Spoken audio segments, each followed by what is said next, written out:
Deputy commissioner Safdar Hussain Virk ने कहा, price control magistrates बाकायदगी से मार्केट्स का दौरा करें। आटे और रोटी, चिकन समेत दीगर अशिया खुर्दनोश की कीमतों पर अमल दरामद सख्ती से यकीनी बनाया जाए।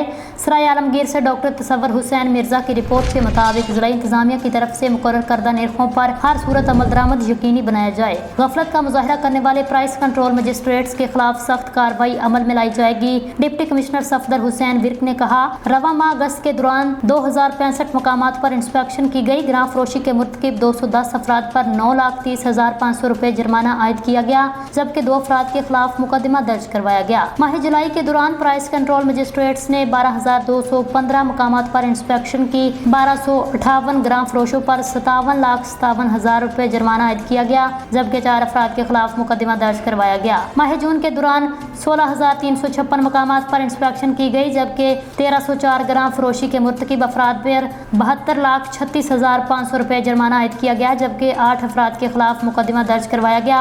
इसी तरह माह मई के दौरान 25,423 इंस्पेक्शन की गई और 1,336 ग्राम फरोशों पर 52,37,000 रुपए जुर्माना आयद किया गया। 9 अफराद के खिलाफ मुकदमा दर्ज करवाया गया। माह अप्रैल के दौरान 2,574 इंस्पेक्शन की गई, जबकि 976 अफराद पर 32,43,000 रुपए जुर्माना आयद किया गया। माह मार्च के दौरान प्राइस कंट्रोल मजिस्ट्रेट्स ने 26,375 मुकामात पर इंस्पेक्शन की और 1,046 ग्राम फरोशों पर 37,17,500 रुपए जुर्माना आयद किया। डिप्टी कमिश्नर सफदर हुसैन विर्क ने कहा, ग्राम फरोशों और मसनूई महंगाई का बायस बनने वाले अफराद के खिलाफ सख्त कानूनी कार्रवाई अमल में लाई जाएगी। प्राइस कंट्रोल मजिस्ट्रेट्स ग्राम फरोशों के खिलाफ सख्त कार्रवाई अमल में लाई जाएगी।